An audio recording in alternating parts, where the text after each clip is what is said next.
Hello everyone, welcome to the English Echo. We're very happy you're here today. Today, we're going to practice English together in a simple and relaxing way. I'm Sam. And I'm Sophia. We're happy you're here today. Let's learn together. So, imagine you're sitting down to a perfectly cooked dinner. Okay. The food smells amazing and your family is laughing, but you can't taste a single bite of your food. Oh, that is the worst feeling. Right. And why does that happen?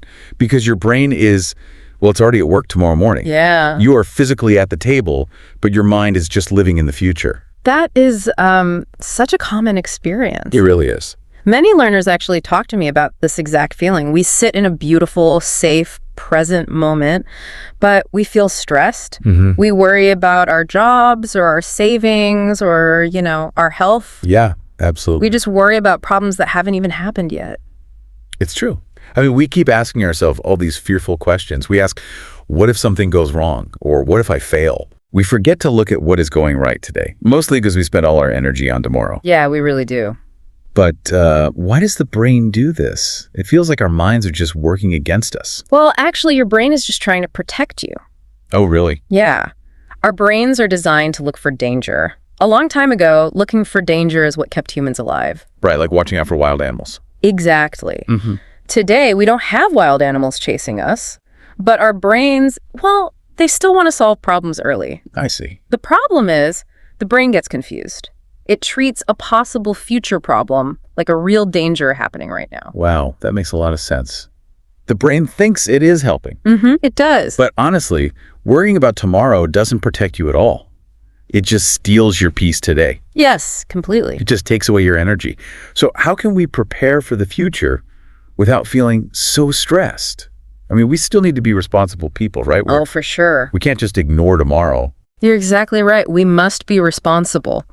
But we have to understand the difference between productive worry and unproductive worry. Okay. Productive worry leads to action. It actually helps you prepare. Right. Unproductive worry is just a heavy loop of fear in your mind. Let's talk about the difference between planning and worrying.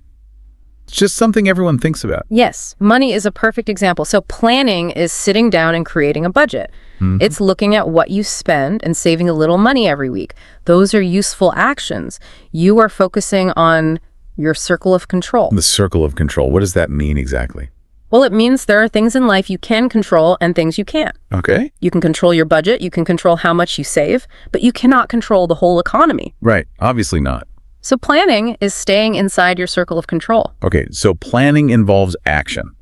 What does unproductive worrying look like with money? Worrying is lying in bed at 2 a.m. Your mind is racing. Oh, yeah. You keep thinking, what if the economy crashes? What if I can't pay my bills next year? Yeah, it's terrible. You aren't making a budget.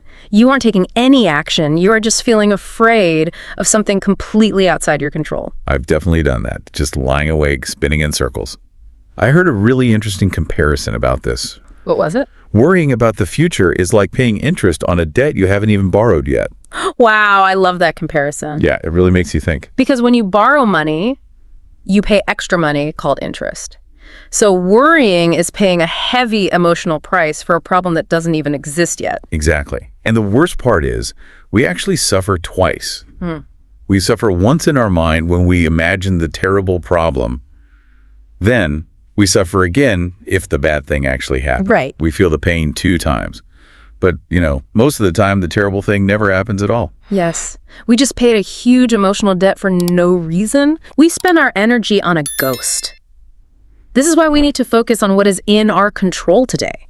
Your effort is in your control. Right. Your daily habits are in your control. The future economy is not. Okay. I understand that we need to let go of the big, scary future. But if we stop worrying about the big picture, what do we actually focus on? We focus on today. But how do we achieve big goals if we only look at today? You achieve big goals through small, repeated actions. A big future isn't built in one day. Mm-hmm. It's built by small choices today. You don't need to know every single step of a 5-year journey. You only need to know the next useful step. The next useful step. That sounds much easier. But sometimes, people feel like small steps aren't enough. For example, let's talk about exercise. Yeah. Someone wants to get healthy, but they think they need to run for an hour every day. If they don't have an hour, they just sit on the sofa and do nothing. That's all or nothing thinking. If they can't do it perfectly, they won't do it at all. But if you want to exercise and you don't have an hour, just walk for 15 minutes. Just step outside and move. But realistically, 15 minutes of walking won't get me in shape if my goal is running a marathon.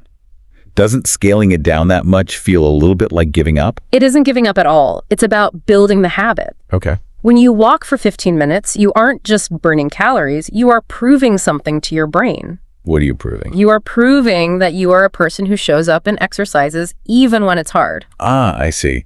You're changing how you see yourself. Exactly. It's not about one perfect workout. It's about consistency. Yes, it's the exact same with learning English. If you can't read a whole chapter of an English book today, just read 2 pages. 2 pages every day is much better than 0 pages. Those small actions add up. Consistency creates real results. So doing something small every day builds confidence. How do we turn this into a daily habit? Is there a simple method we can use? Yes, there is. Try this simple method every morning. Write down just 3 important things you can control today. Just 3. For example, finishing 1 report for work, drinking enough water, and spending 30 minutes learning English. Just choose 3 things. Why only 3? I usually feel like I need to do 20 things to be successful. I think a lot of people feel that way. Yeah, I make a huge list and then I feel stressed before I even start. That's exactly why we only choose 3. A list of 20 things creates immediate overwhelm. Oh, definitely. Your brain looks at that huge list and wants to shut down. You feel tired just looking at it. But choosing a few important things helps you stay calm. That's true. When I have a huge list, I usually end up scrolling on my phone because I don't know where to start. Exactly. The brain chooses distraction to avoid the stress. Wow, yeah. But if you only have 3 clear goals, you can start easily. When you complete those 3 things, your day has real value. Right. You don't have to fix your whole life before you go to sleep. You just take 3 useful steps. That takes a lot of pressure off. We only need to carry today's responsibility. But let's talk about something a bit heavier. What if something truly bad happens? What kind of situation do you mean? I mean real serious problems. What if someone loses their job? Or what if a family member gets very sick? Yes, those are very difficult. 15-minute walks and small daily goals don't fix those huge problems. How do we handle deep, difficult times without panicking? That is a very real question. Life is unpredictable. Real difficulties and tragedies do happen. Yeah. When they happen, the very first thing I suggest is gently looking at your past. Looking at our past. Why is that helpful during a crisis? Because your past is proof of your strength. Every person listening to this has faced difficult days, failures, or heartbreak. That's true. And you survived 100% of your bad days. Wow. Never thought of it like that. We often focus on the new problem, but we forget our own ability to handle it. You are much stronger than your worried mind tells you. We really do forget our strength. When a new problem hits, it feels like the end of the world. Even if we know we are strong, the fear can just freeze us. How do we actually start moving when we feel completely frozen by a huge problem? When you feel frozen, your nervous system is in shock. Your brain thinks the job loss or the bad news is a physical danger, like a tiger in the room. Right. So the very first step is to pause. Don't react immediately. Don't send an angry email. Don't make a huge decision. Just stop. Yes, just pause and take a slow, deep breath. So breathing isn't just about relaxing. It's actually changing how the brain works in that moment. Yes, exactly. A slow, deep breath sends a biological signal to your nervous system. Okay. It tells your brain, I am not in physical danger right now. I am safe. It brings your brain out of panic mode so you can think clearly. Okay, so we pause and breathe to stop the panic. What comes after that? Yeah. Even if I'm breathing calmly, the big problem is still sitting right in front of me. The next step is to look at the real facts. Our minds love to make up terrible stories. They really do. If you lose your job, your brain says, I will never work again. I will lose my house. But those are fears, not facts. Right. The only fact is, I do not have a job today. Focus only on what is truly happening right now. Look at the facts, not the imagination. Yeah. That's powerful. But, the facts can still be scary. How do we move forward? Yeah. You ask yourself one simple question. What can I do first? You don't try to solve the whole problem, just one thing. Just pick one single action. If you lost your job, the first action is not getting a new career. The first action might just be updating your resume. Just one action. That really stops the feeling of overwhelm. Yes. And then you ask for help.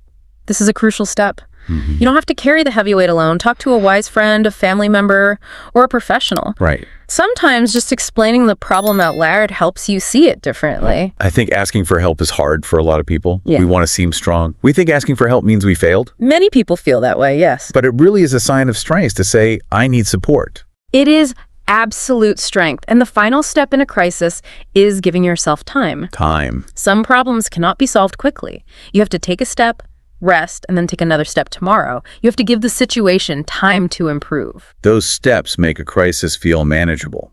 Pause and breathe. Look at the facts.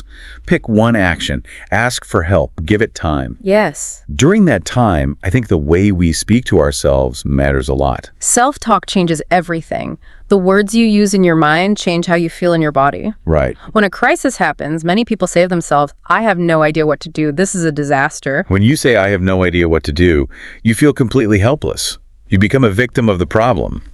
What should we say to ourselves instead? You can change just a few words. Instead of saying, I have no idea what to do, try saying, I don't know the whole answer yet, but I will figure out the next step. Oh, I like that. Or say, this is really difficult, but I will take it one day at a time. I will figure out the next step. That feels so much better. It acknowledges that the situation is hard, but it puts you back in control. Yeah. It builds trust in yourself. Exactly. Trusting your ability to figure things out is much better than trying to predict the future. But trusting ourselves means we have to accept something really uncomfortable. It means we have to accept uncertainty. We have to accept that we don't know the final result. Uncertainty is very uncomfortable for humans. We want clear answers immediately. We really do. We want to guarantee that everything will be perfect and safe. But complete certainty doesn't exist in life. It's so hard to accept that.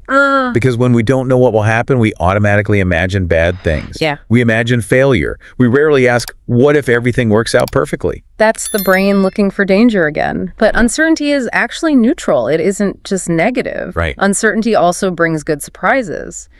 A closed door might force you to find a much better path. You might meet wonderful new friends in a place you didn't expect to be. I like that perspective. We shouldn't decide that the future will be terrible before it even happens. We need to give life room to surprise us. Yes. There's a practical method I've heard about to handle this feeling of uncertainty. Have you heard of the plan, act, release method? I have, and it's wonderful. Can you explain how it works for our learners? Sure. It has 3 parts: plan, act, and release. It helps you do your absolute best without letting fear control you. Let's use a job interview as an example. Perfect. Walk us through the first part. What is the planning phase? First, you plan. You take responsibility, you practice your answers, you research the company, and you get your clothes ready the night before. You do everything inside your circle of control. And then the second part is action. Right. You go into the interview and act, you smile, you speak clearly, and you show them your skills. You give it 100% of your energy. You do everything you can in that room. But the moment you walk out the door, you reach the third step. You have to release the result. Release the result. That is the hardest part for most people. It really is. Releasing means accepting that you cannot control the company's final decision. You can't force them to hire you. You prepared, you acted, and now you let it go. Why do you think releasing is so difficult for us? I think we believe that worrying shows we care. We think if we just worry enough, we can somehow control the outcome. Yes. We check our email every 5 minutes. We lose sleep, wondering if we said the wrong thing. But all that worry doesn't change the company's decision. It doesn't change their decision at all. It just ruins your day. Exactly. When you don't release the result, you carry a heavy mountain on your back. A 5-year goal or a huge career hope is too heavy to carry every single day. We really can't carry a mountain on our backs. Yeah. We only need to carry today's responsibility. Prepare wisely, do your best work, and then let the future arrive in its own time. That is a very peaceful way to live. When you finally release the future, your mind is free. You can finally be in the present moment. Okay, so if we successfully release the future, we are free to be present. But I struggle with this. How do we actually stay in the present? It's not easy. Let's go back to the dinner example from the beginning.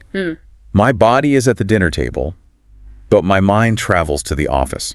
It's a modern habit. We are constantly doing 2 things at once. We eat while watching TV. We talk to our friends while looking at our phones. Guilty. To stay in the present, we have to practice single tasking. We have to give our full attention to one thing at a time. Single tasking. That sounds simple, but it's actually really challenging. So when I eat my dinner, I should only focus on the meal. Yes. When you eat, actually notice the food. Notice the temperature, the taste, and the smell. Okay. If you are drinking coffee, feel the warmth of the cup in your hands. When you are resting, truly allow your body and mind to rest. Don't secretly plan your next work project while sitting on the sofa. And I guess this applies to people too. When we're talking to our families, we should put the phone in another room. We should look at their faces and really listen to their words. Exactly. When you give your full attention to the present moment, life feels richer. You stop missing the real life that is happening right in front of you. But let's be honest. Even if I try really hard to focus on my dinner, worried thoughts naturally force their way back into my mind. Of course. I try to be present, but suddenly I'm thinking about tomorrow's deadline again. It is completely normal. Your mind will wander. That is what minds do. When the worry comes back, the most important thing is not to get angry. Okay. Don't fight the thought. Don't say, I'm so bad at this, why am I worrying again? So if I shouldn't get angry at myself, what should I do instead when the worry comes? You can use a simple grounding technique. First, just gently notice the thought. Then, say a simple, true sentence to yourself. Say, I am thinking too far ahead. I am thinking too far ahead. I like that. It's not a criticism. It's just an observation. It gently calls the mind back. Yes. And after you say that, you need to bring your brain back to the physical room. How do I do that? You can do this by looking around and finding 3 things you can see. Notice the blue chair. It pulls you out of the future and plants you firmly in today. And while you are in today, it is so important to practice gratitude. Be grateful for the simple, ordinary things right now. Gratitude really changes how we see the world. We don't need a perfect life to find things to be thankful for. Not at all. We can be thankful for a warm shower. We can be thankful for a good cup of tea or a short message from a friend. Those ordinary moments are the foundation of a happy life. We shouldn't wait for perfect conditions to be happy. Yeah. If you tell yourself, I will finally be happy when all my problems disappear, you're going to wait forever. That is so true. A new problem will always appear. Life is never completely perfect, and it is never completely finished. But we can still appreciate today. Even if we have stress, we can still enjoy the sunshine today. Exactly. You can work toward a better future, and you can still appreciate today. You can do today's work, handle today's problems, enjoy today's small joys, and give love today. We cannot lose today because we are afraid of tomorrow. If we take small steps, do our best, and enjoy the present moment, we feel so much stronger. We build a good future by living a good today. I completely agree. It takes practice, but it is worth the effort. Before we finish our conversation, I want to leave you, our listener, with one final thought to think about. Please share it. The future will arrive whether we worry about it or not. Worrying does not stop time. It doesn't change what will happen. And when the future finally arrives, it will just be another present moment. So the absolute best way to practice for the future is to practice living well today. Thank you for listening to the English Echo. Keep practicing English every day. Small steps can make a big difference. See you in the next episode.